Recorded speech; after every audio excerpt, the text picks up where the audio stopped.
जय श्री राम। प्रिय भक्त हो, आज हम देखने वाले हैं राजा दशरथ द्वारा श्री राम के राज्याभिषेक का प्रस्ताव। मित्र हो, यह परम पवित्र अध्याय शुरू करने से पहले कमेंट में जय श्री राम ऐसा लिखकर प्रभु श्री राम के आशीर्वाद पाइए और चैनल को सब्सक्राइब कीजिए। जय श्री राम। उस समय राज्यसभा में बैठे हुए सब लोगों को संबोधित करके महाराज दशरथ ने मेघ के समान शब्द करते हुए दुदुम्बी की ध्वनि के सदृश अत्यंत गंभीर एवं गूंजते हुए उच्च स्वर से सबके आनंद को बढ़ाने वाली यह हितकारक बात कही। राजा दशरथ का स्वर राजोचित स्निग्धता और गंभीरता आदि गुणों से युक्त था, अत्यंत कमनीय और अनुपम था।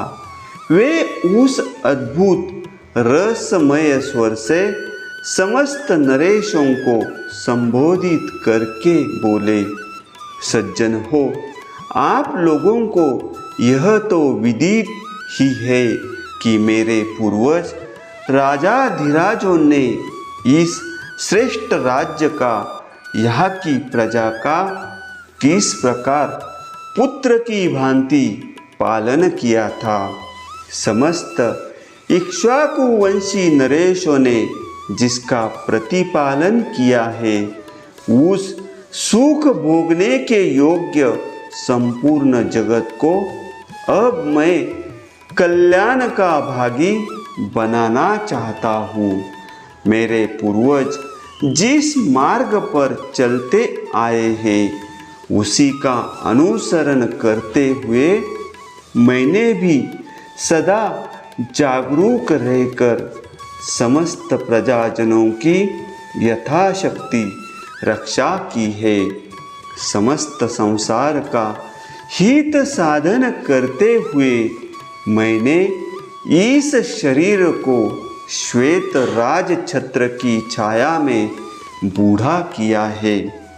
अनेक सहस्र मतलब 60,000 वर्षों की आयु पाकर जीवित रहते हुए अपने इस जराजीर्ण शरीर को अब मैं विश्राम देना चाहता हूँ। जगत के धर्म पूर्वक संरक्षण का भारी भार राजाओं के शौर्य आदि प्रभावों से ही उठाना संभव है। अजितेंद्रिय पुरुषों के लिए इस बोझ को ढोना अत्यंत कठिन है। मैं दीर्घ काल से इस भारी भार को वहन करते करते थक गया हूँ, इसलिए यहाँ पास बैठे हुए इन संपूर्ण श्रेष्ठ द्विजों की अनुमति लेकर प्रजाजनों के हित के कार्य में अपने पुत्र श्री राम को नियुक्त करके अब मैं राज कार्य से विश्राम लेना चाहता हूँ। मेरे पुत्र श्री राम मेरी अपेक्षा सभी गुणों में श्रेष्ठ है। शत्रुओं की नगरी पर विजय पाने वाले श्री रामचंद्र बल पराक्रम में देवराज इंद्र के समान है।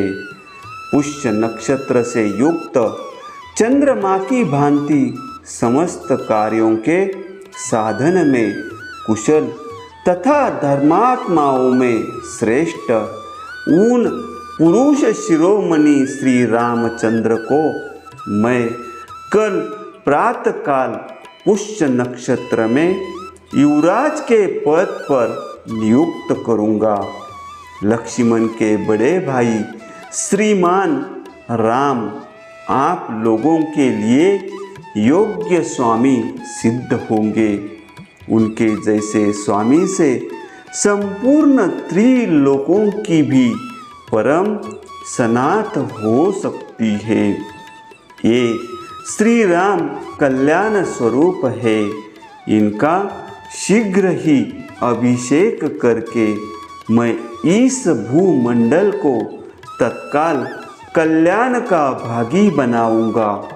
अपने पुत्र श्री राम पर राज्य का भार रखकर मैं सर्वथा क्लेश रहित निश्चिंत हो जाऊंगा।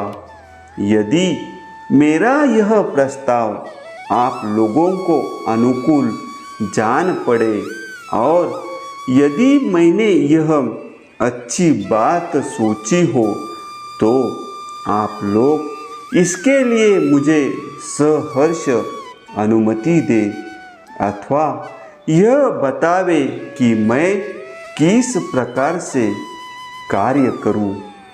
यद्यपि यह श्री राम के राज्याभिषेक का विचार मेरे लिए अधिक प्रसन्नता का विषय है, तथापि यदि इसके अतिरिक्त भी कोई सबके लिए हितकार बात हो तो आप लोग उसे सोचो, क्योंकि मध्यस्थ पुरुषों का विचार एक पक्षीय पुरुष की अपेक्षा विलक्षण होता है, कारण कि वह पूर्व पक्ष और अपक्षों को लक्ष्य करके किया गया होने के कारण अधिक अभ्युदय करने वाला होता है।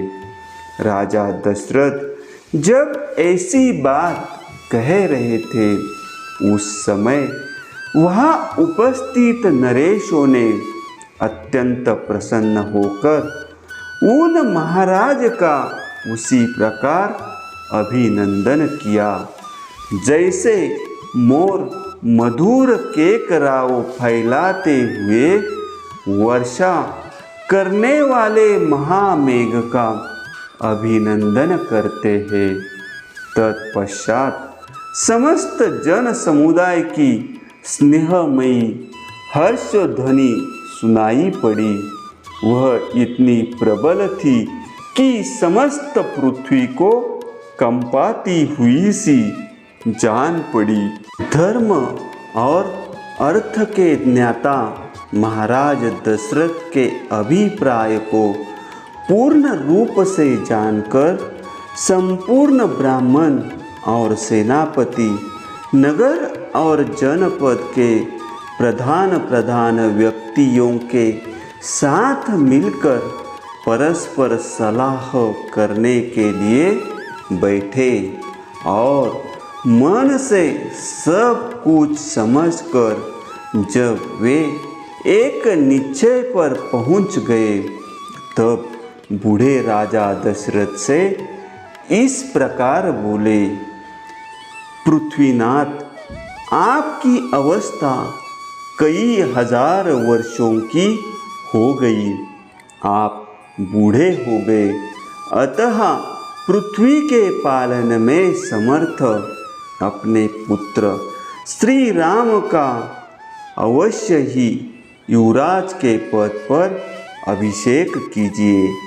रघुकुल के वीर महाबलवान महाबाहु श्री राम महान गजराज पर बैठकर यात्रा करते हो और उनके ऊपर श्वेत छत्र तना हुआ हो।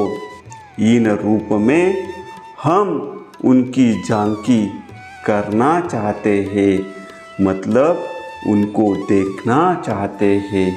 इस प्रकार रामायण का यह परम पवित्र अध्याय समाप्त हुआ।